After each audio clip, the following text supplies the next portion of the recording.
estou enfrentando um grande problema. Ele começa falando que já te vê há vários anos, etc e tal, faz um preâmbulo que é o que todo mundo fala. Hoje estou enfrentando um grande problema. Um ano atrás, em um dos cultos administrativos da igreja que eu congregava, culto administrativo, cara?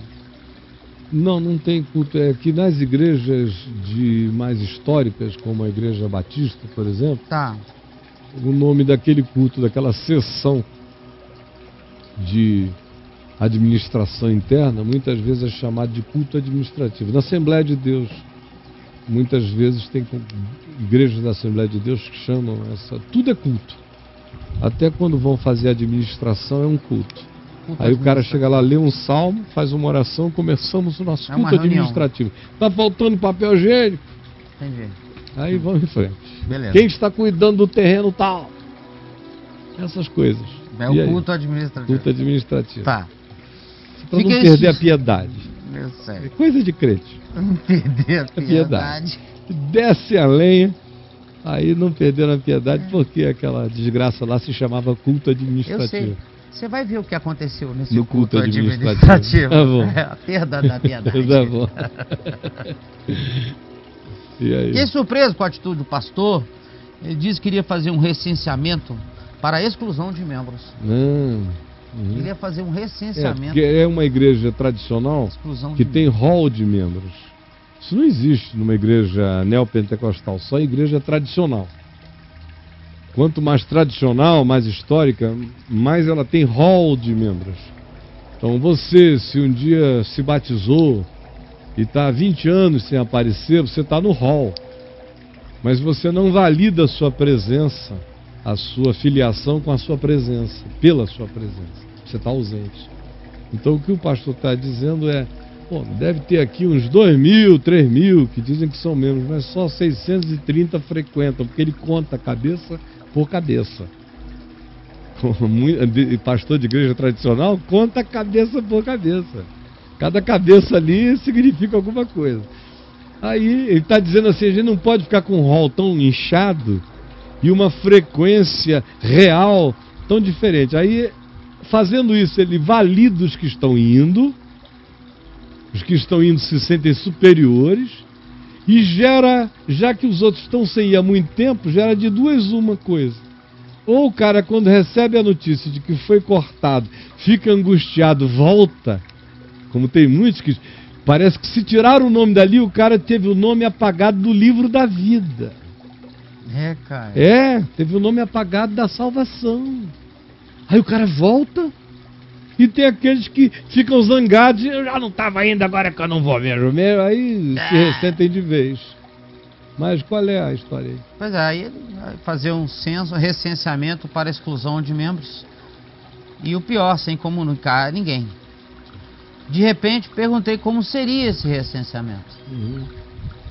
Meu amigo Caio Fábio, o cara surtou. E disse para toda a igreja escutar. Expulso daqui. Esse aí? Falou com o cara que nos escreve. O recenseamento é feito conforme o critério absoluto do pastor. Já começou o primeiro recenseamento. O pastor dele se chama Nabucodonosor. Exatamente. Nabuco do dono fora. Tirou ele dono fora. E o pior, Caio, não poupou minha família. Meus dois filhos, um de 14 e a outra de 12 anos. E minha esposa, que também estava presente. Por último, armou com a diretoria alegando que eu não era membro da igreja mais. Caio, por um minuto ele ficou calado. E a igreja, sem entender, ficou perplexa. Me levantei e disse: Jesus, o bom pastor, ilustrou dizendo que o bom pastor deixa 99 ovelhas no aprisco e vai buscar uma que se perdeu.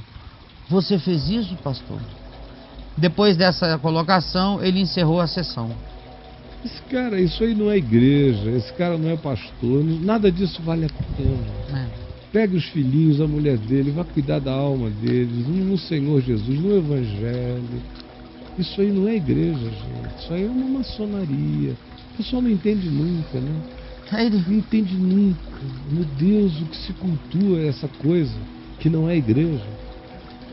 esse rol. O cara tá te ouvindo há mais de 10 anos, que ele fala na introdução. Esse rol e bosta é a mesma coisa. Bosta. E daí? Nada disso presta para nada, nada disso é nada. Nada disso nada disso aproveita. Se a preocupação dele é servir a Deus, então, pelo amor de Deus, fuja dessa idiotice.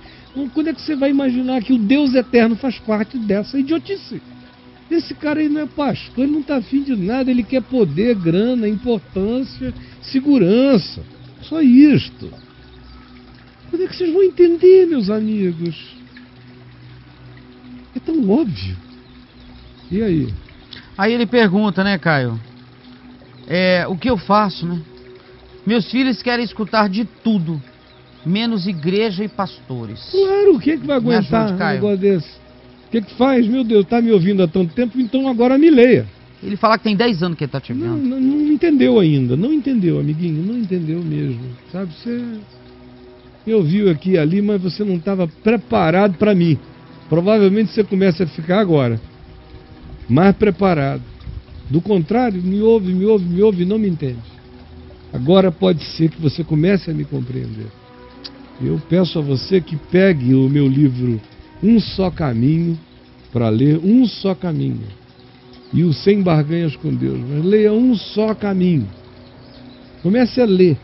Vá lá no meu site, escreva a palavra congregar, reunir, palavra igreja, com I maiúsculo, sem ser com aspas, para você entender o que é a igreja. Nesse meu livro aí, Num Só Caminho, você vai entender. E cuide da sua mulher e dos seus filhos em casa. Depois você vai encontrar uma comunhão. Não fique preocupado de ter que desplugar aqui, plugar ali. Isso é uma neurose maluca que não tem nada a ver com o evangelho também. Nada. Isso é só neurose religiosa. Acalme seu coração, comece a ler a palavra, vá deixando seus filhinhos serem expostos ao evangelho. Assista o canal 3 aqui da VMV-TV com a sua família. Uma quantidade de mensagens que não acabam, de ensinos, o tempo todo, rodando, 24 horas. Deixa-os entrar na sua casa, esse ensinamento, seus filhos irem percebendo. Pegue porções do Papo de Graça, deixa a sua família assistir, veja coisas, selecione no seu critério, para cada um assistir como você queira. Deixa o Evangelho ir substituindo o lugar imperial da religião na alma de vocês, porque ela ainda tem esse poder pagão no coração de vocês. Fique calmo, andando aqui com a gente, sem desespero, que o Senhor vai cuidar de você, da sua mulher e dos seus filhos, enquanto é tempo. Porque se você ficasse lá mais um tempo, se não tivesse acontecido esse episódio, aí, os seus filhos iriam ficar indo e acompanhando vocês, até fazerem 18 anos, depois iriam embora e não quereriam nunca mais ouvir falar no nome de Deus, nem de Jesus, nem de coisa alguma. Como ficam inoculados contra Deus, Jesus e o Evangelho, por causa dos fariseus da religião, a maioria de pessoas de cada nova geração, criados dentro desse ambiente da religião.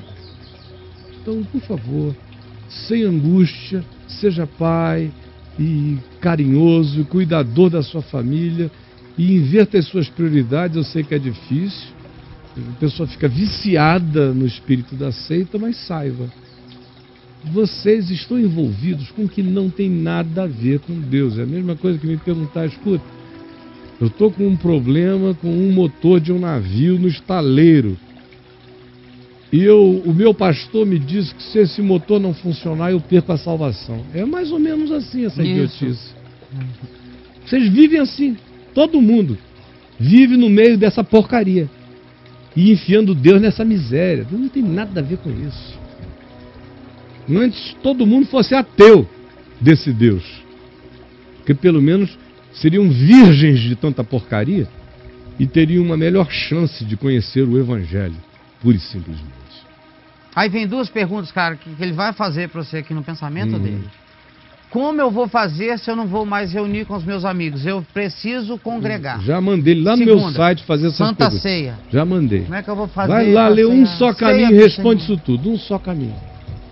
Me poupa, vai lá ler tudo. Um só caminho. Pela primeira vez, leia e me entenda. Por favor. E fique calmo. Tá bom?